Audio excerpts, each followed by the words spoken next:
नमस्ते बच्चों।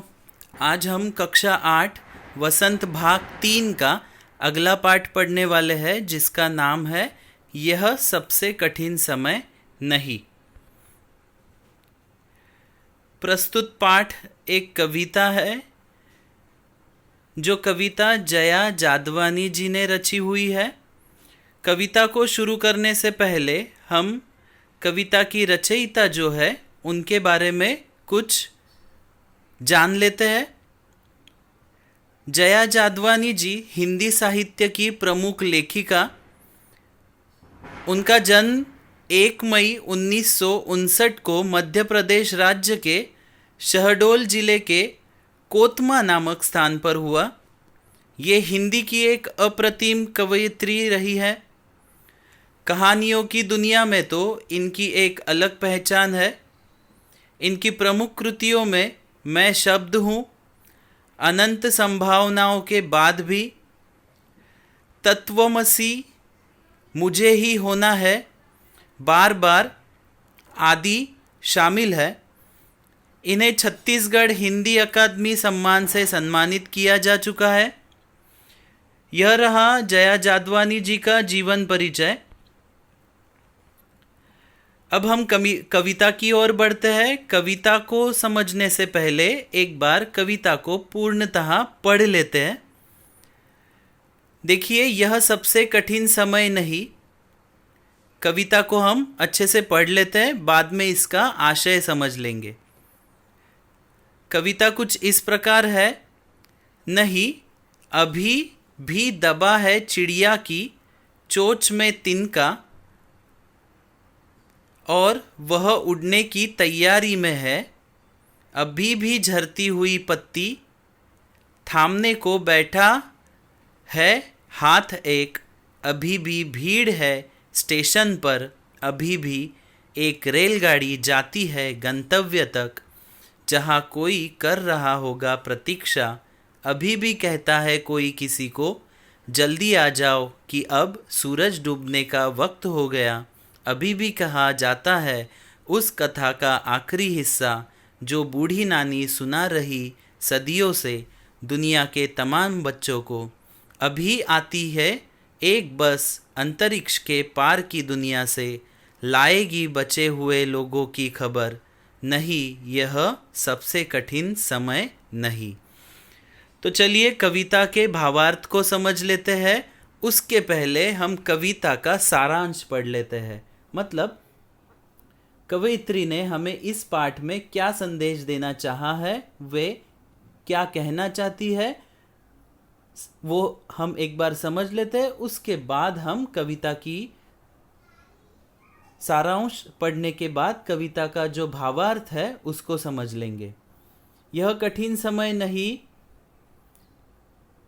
कविता में कवयित्री ने बताया है कि यह समय संसार का सबसे मुश्किल समय नहीं है। अभी तो चिड़िया अपनी चोंच में तिनका दबाकर घोंसला बनाने जा रही है। अभी भी पेड़ से गिरती पत्तियों को थामने वाले हाथ मौजूद है। इस पंक्ति में कवयित्री कह रही है कि समय इतना खराब नहीं है। आज भी समाज में लोग एक दूसरे की मदद करने को तत्पर रहते हैं। अभी भी मंजिल की तरफ जाने की राह देख रहे लोगों को लेने रेलगाड़ी आती है। अभी भी कोई है जो सूरज डूबने से पहले आपको घर बुलाता है। बूढ़ी नानी ने जो कहानी हमें सुनाई थी, वो आज भी हमें कोई सुनाता है कि आकाश से परे एक दुनिया है, और भी अतः यह सबसे कठिन समय नहीं है। जैसे कि देखिए, कवयित्री ने इस कविता में हमें क्या बताना चाहा है कि यह कठिन समय नहीं है। मतलब आज का जो समय चल रहा है, अगर हमें ऐसा लग रहा है कि यह सबसे कठिन समय है, तो कवयित्री कह रही है कि यह सबसे कठिन समय नहीं है। और वे कह रही है यह सबसे कठिन समय क्यों नहीं है, क्योंकि अभी भी चिड़िया क्या कर रही है, अपना घोंसला बना रही है, चोंच में तिनके दबाकर ले जा रही है। अभी भी पेड़ से गिरते हुए पत्तों को थामने वाले हाथ मौजूद है। अभी भी सड़क पर या फिर अपनी मंजिल की तरफ जाने वाले जो राह देख रहे हैं उन लोगों को लेने के लिए रेलगाड़ी आती है। अभी भी समाज में ऐसे लोग हैं जो दूसरों की मदद करने के लिए तत्पर है। अभी भी सूरज डूबने से पहले हमें घर जाने की जल्दी रहती है, क्योंकि हमारे घर पर हमारी राह देखने वाला, हमें बुलाने वाला कोई मौजूद है। बूढ़ी नानी जैसे सभी बच्चों को कहानी सुनाती थी, वैसे ही वो आज भी कहानियाँ सुनाया करती है। आज भी वे आकाश से परे एक दुनिया से जुड़ी कहानियाँ बच्चों को सुनाती है और यह कठिन समय नहीं है। तो कवयित्री ने हमें यही समझाया है कि कोई समय बदला नहीं है, सिर्फ हमारी चाह बदली है। लेकिन समय बदलने से समय कठिन नहीं हो जाता। इस प्रकार कविता का वर्णन कवयित्री ने यहाँ पर किया हुआ है। तो चलिए हम कविता का जो भावार्थ है उसे समझते हैं।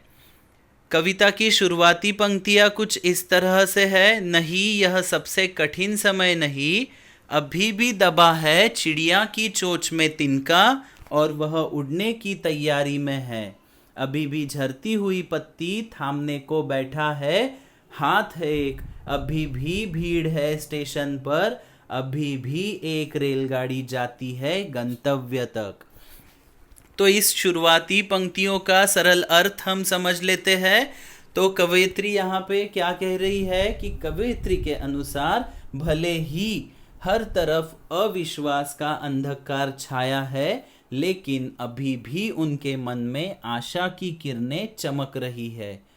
वो कह रही है ये सबसे बुरा वक्त नहीं है। अभी भी चिड़िया अपना घोंसला बुनने के लिए तिनके जमा कर रही है। वृक्ष से गिरती पत्ती को थामने के लिए कोई हाथ अभी भी मौजूद है। अभी भी अपनी मंजिल तक पहुंचने का इंतजार कर रहे यात्रियों को उनकी मंजिल तक ले जाने वाली गाड़ी आती है। तो ये सबसे कठिन समय नहीं हो सकता, ऐसे कवयित्री कह रही है। आगे देखिए, कविता के अगले चरण कुछ इस प्रकार है। जहां कोई कर रहा होगा प्रतीक्षा, अभी भी कहता है कोई किसी को जल्दी आ जाओ कि अब सूरज डूबने का वक्त हो गया। अभी कहा जाता है उस कथा का आखिरी हिस्सा जो बूढ़ी नानी सुना रही सदियों से।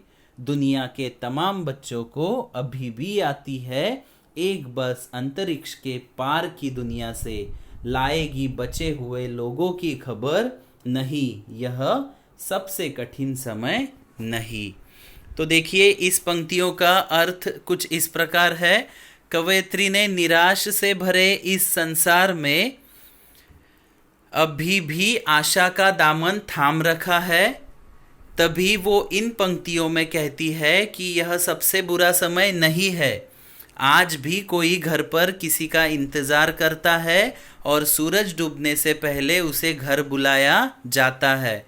जब तक इस दुनिया में दादी नानी की सुनाई दिलचस्प कहानियाँ गूंजती रहेगी, तब तक ये दुनिया बसी रहेगी और सबसे बुरा वक्त नहीं आएगा। अभी भी पार दुनिया जो है, जो कहानियों की दुनिया में जो बचे लोग हैं, उनकी खबरें अभी भी आती रहेंगी और जब तक ये सब रहेगा तब तक बुरा समय नहीं आएगा, बुरा वक्त नहीं आएगा। इस प्रकार कवयित्री ने निराशा भरे लोगों के मन में आशा जगाने के लिए इस कविता की रचना की हुई है। इस प्रकार यह कविता यहाँ पे समाप्त हो जाती है।